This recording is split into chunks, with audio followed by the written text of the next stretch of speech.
eu toquei a campainha do centro espírita, eles abriram a porta para mim. Então eu subi. Subindo, o que eu vi? Eu vi lá um monte de imagens de esculturas, vi um pai de santo, né, um homossexual, claro, porque todos os pais de santo são homossexuais. Vi pessoas lá oprimidas, se preparando para aquele culto ao diabo. E nisso eu comecei a perguntar para eles: cadê o diabo? Cadê o tranca-rua? Cadê Maria Mulambo? Cadê esses demônios aqui que vocês estão oferecendo aqui, essas imundícies? Aonde estão eles? Para que a gente possa pisar na cabeça deles e provar que Jesus Cristo é maior, é soberano. E nisso eles ficaram desesperados, porque nunca viram tal ousadia. Então eles começaram a gritar, a achar, né, que nós estávamos querendo, né, agredi-los, coisa que não aconteceu. Isso é mentira, não houve tentativa nem ameaça de agressão a ninguém. Nosso desafio foi somente com palavras, e nisso eles já ligaram para a polícia, né? E nós, chegando lá dentro, como o diabo correu, então eu peguei todas aquelas imagens de escultura e comecei a quebrar. A Bíblia diz que a imagem de escultura é uma abominação. A adoração àquelas imagens de escultura é abominação. Então eu repudio aquelas imagens também. E comecei a quebrar, tacar tudo para o alto. E nisso a polícia chegou naquele local. Eu já tinha quebrado tudo. E os policiais falaram que nós teríamos que comparecer à delegacia. Então nós fomos até a delegacia. Chegando na delegacia, é aquela palhaçada de sempre, aqueles policiais militares ignorantes, não sabem nem as leis que eles dizem servir, aqueles policiais civis completamente ignorantes também, pensam que são autoridade, mas não são autoridade para a igreja, eles não são autoridade, e já nos colocaram como réu. Começaram a dizer que nós estávamos errados, que nós iríamos prestar depoimento, que nós iríamos a juízo, poderíamos ser presos. Aquela baboseira, aquela palhaçada de sempre. Então, nós apenas falamos o que realmente aconteceu. Eles lá registraram, não tivemos direito nenhum à defesa lá dentro. Então, eles falaram que nós iríamos comparecer no juizado em tal data. E nisso os policiais militares, corruptos como sempre, caras de pau, eles já chamaram para a imprensa, né, que eles são macumunados. Tanto a imprensa quanto a policial militar serve ao mesmo Deus, que é o diabo. E nisso a imprensa já chegou fazendo aquele alvoroço lá dentro da delegacia. E nisso, quando terminou toda aquela palhaçada dentro da delegacia, nós saímos, a imprensa veio, né, mas queria colocar a palavra em nossas bocas. Nós não demos satisfação à imprensa e fomos para a nossa casa. Eu, particularmente naquele dia, dormi muito bem, com minha consciência tranquila. E no dia seguinte, o que nós vimos? A Rede Globo fazendo uma grande confusão em cima daquilo dali, distorcendo completamente, dizendo que nós agredimos pessoas, né, publicando na capa do Extra, na capa do jornal o Globo, dizendo em uma série de repórteres lá na emissora deles que nós praticamos, né, esse crime, colocando isso como uma coisa horrenda. Na verdade, o que aconteceu é que a Globo, como também é uma emissora completamente dominada pelo diabo, onde há uma série de espíritas, dezenas de macumbeiros lá dentro, todo mundo conhece a Globo, mas ninguém tem coragem de falar, e hoje nós estamos falando aqui. Então a Globo se sentiu ofendida. Por isso, distorceu tudo isso e nos colocou como criminosos. Mas nós não somos criminosos, pelo menos para o nosso Deus não. Então eu estou aqui hoje para estar esclarecendo todos esses fatos. Então, para os macumbeiros, espíritas ou satanistas, como queiram, o desafio está lançado. Vamos ver, vamos botar à prova quem realmente tem Deus. E quanto à Rede Globo, vocês sabem que vocês servem ao diabo, vocês são mentirosos, distorcendo os fatos. Então eu estou aqui usando essa mídia, que é a internet, para mostrar a verdade. E quanto às autoridades que pensam que são autoridades, policiais militares, policiais civis, juízes e advogados, eu estou aqui para dizer: julgai entre vós mesmos se antes é lícito nós obedecemos a vocês ou a Deus, porque eu não posso deixar de falar do que eu tenho visto e ouvido.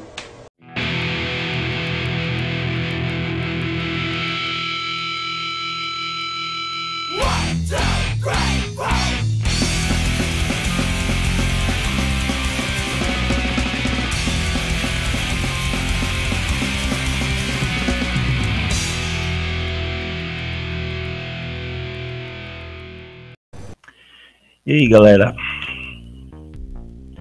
tudo certo e nada resolvido? Então está tudo certo. Essa semana aqui eu tô vindo falar também, primeiro que eu não tô com muitas perspectivas, né, porque tá para acontecer no futuro na sociedade, até por conta dessa PEC aí, que eu vou tentar explicar um pouco mais isso a longo prazo no longo do vídeo. Mas eu queria começar com uma coisa anterior, né?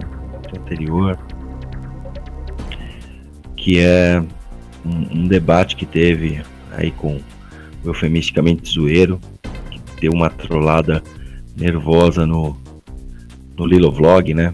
Vulgo ClickTime. Porque eu já digo várias vezes aqui, eu queria que alguém me explicasse quem é quem, né? Porque eu olho um é um gamer que faz comentários conservadores e quer ser defensor de teologia. O outro é um defensor de teologia que faz comentários conservadores e quer ser gamer. Não sei mais o que é o que. Aqui na internet é mais ou menos assim: você vira gamer, você já é automaticamente um fascistoide, né? Baba-ovo de ideias como se Churchill fosse o herói da liberdade, né? E todos os outros ditadores são grupos de esquerda sanguinária, né? Aqui funciona assim. Estudar história ninguém quer, né? Estudar um livro, pegar um livro para ler e procurar em uma biblioteca, não. Ou vem me ver aqui que eu te explico. Eu te explico de graça aqui, inclusive. Eu não tô recebendo porra nenhuma. Eu não tô, viu? Eu não tô. Vocês aí tá recebendo, que a network monetiza você obrigatoriamente. Alan, você falou que o vírus da AIDS foi criado por globalistas. Foi criado no laboratório, pelo que tudo indica, né? Houve uma criação de um vírus. Depois, na sequência, tudo na mesma época, houve também a promoção da promiscuidade, onde haveria uma facilidade para passar o vírus de pessoas para pessoas e com o objetivo de diminuir a população e matar as pessoas.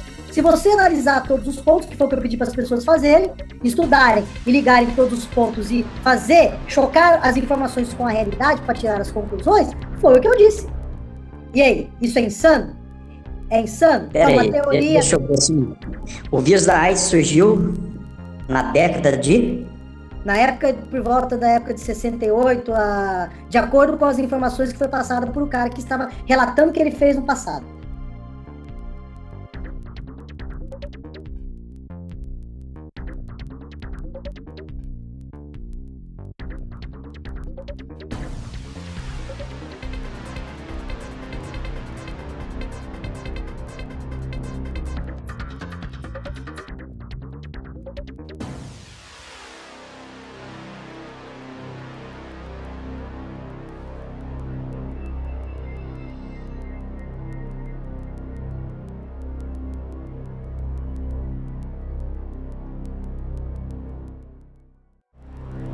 Que se você quiser entender aquele vídeo, tem que perceber o transcendente. Então o que nós temos? E aí, cara, a coisa fica no transcendente. Eu vou dizer o seguinte: você tem todo o direito, eu acho, e eu defendo isso, inclusive, de acreditar no transcendental e até ver o transcendental como talvez responsável por muitas das coisas que acontecem na realidade.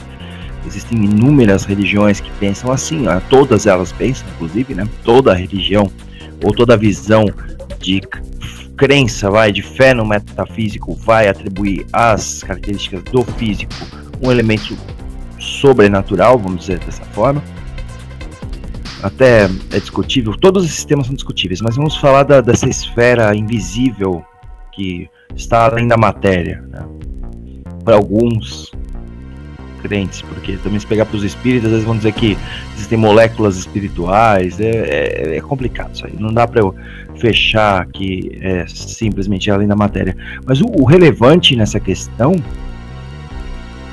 é que o transcendente não é imanente nos fenômenos. Você, ao avaliar os fenômenos de forma empírica e ver que eles não são fenômenos, quando você avalia as origens, os fatores, né, que levam a essas questões, esses fatores são fatores bem reais e não são os fatores que você está comentando.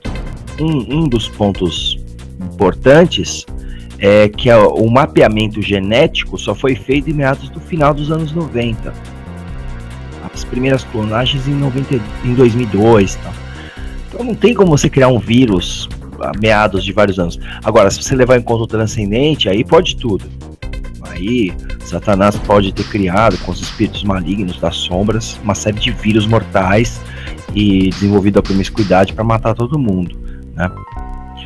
Mas se você avalia, o que a gente tem de informação hoje em dia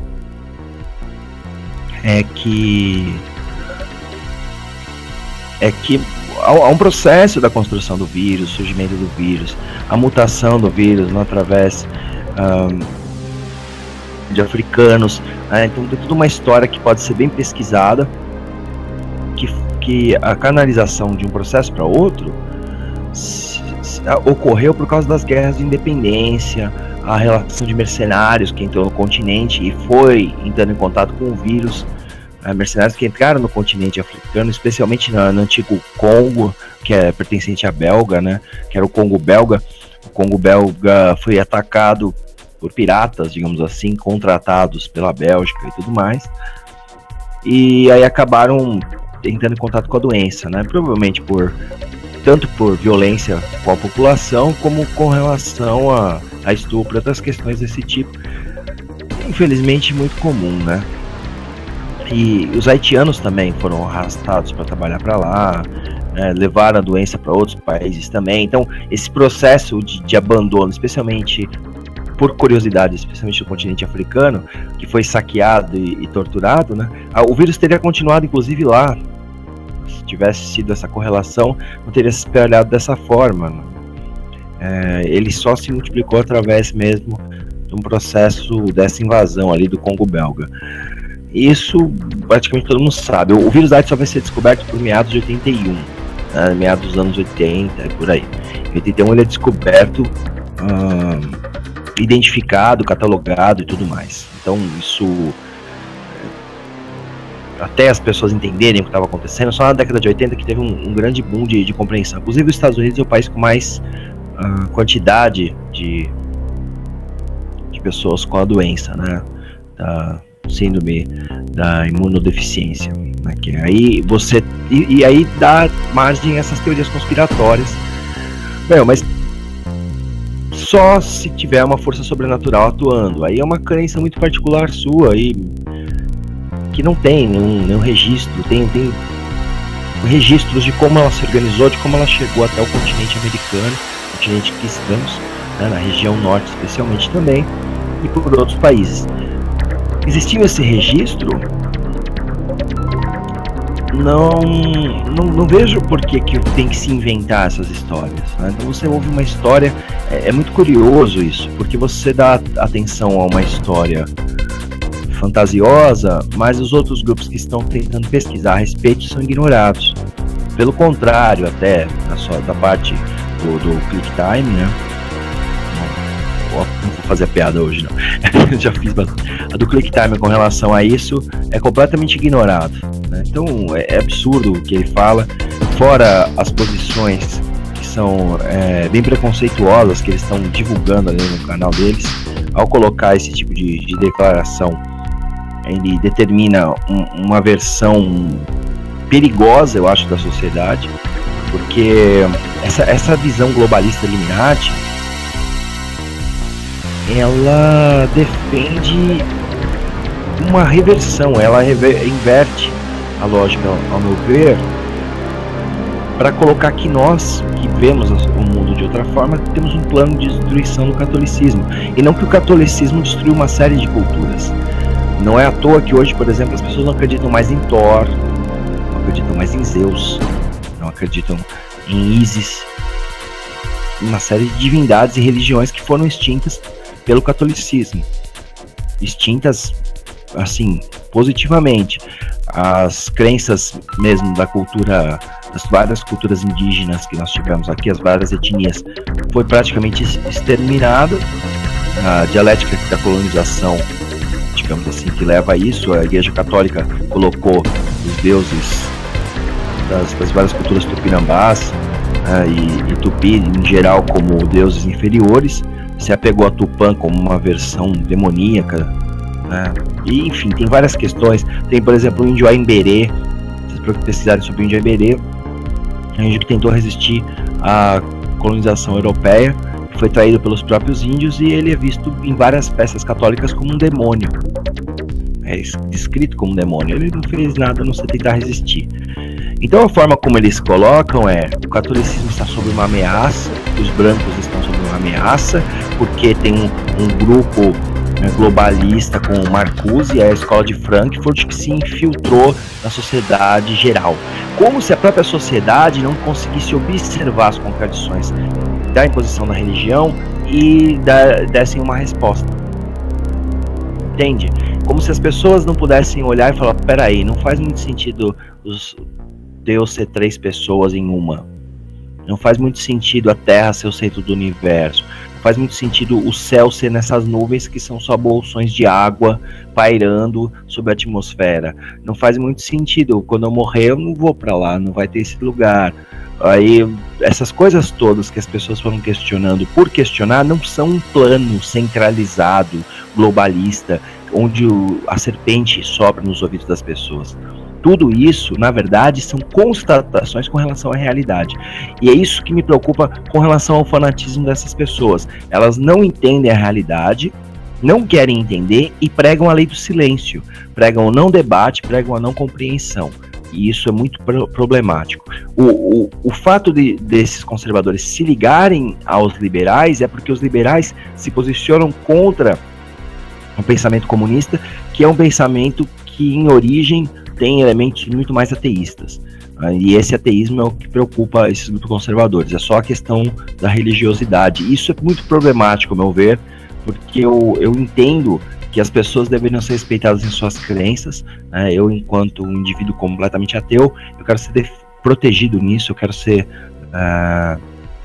respeitado nisso, porque respeitando essa consideração se respeitam as outras. Eu acho que, por exemplo, o evangélico tinha que respeitar o umbandista, o candomblessista, porque você respeitando uma minoria, você respeita a sua própria minoria, porque o evangélico é uma minoria na sociedade. Assim como o católico praticante também não é a maioria da população.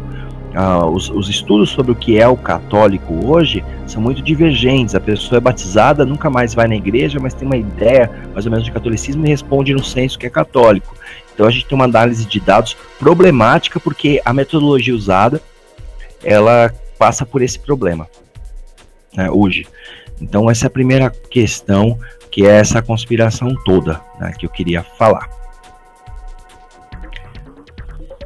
Ok, vamos fazer uma pequena pausa. Continuando a palhaçada, o governo central, a gente preocupado com a questão da PEC, né? O pessoal tá falando da PEC, a gente fez um hangout muito extensivo sobre ela, tá o link aí no canal do Cezão.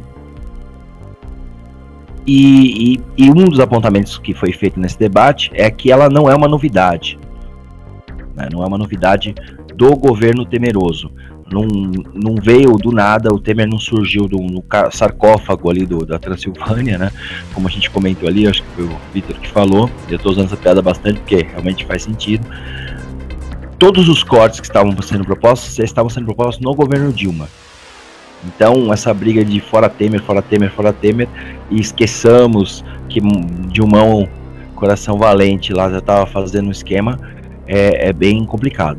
Ele deu uma entrevista para o Globo News, né, encabeçado pela Miriam Leitão, elite, né, beleza, mesmo grupo de sempre, né, aí os caras não entendem porque tava uma bosta, pela Miriam Leitão, e nesse debate ele explicou plenamente que começou com a Dilma. Inclusive 30% do salário já era cortado, né, pelos funcionários, se eles quisessem. No governo Dilma, foi aprovado no governo Dilma, o funcionário poder reduzir sua carga de salário de 30% para se manter empregado, tá?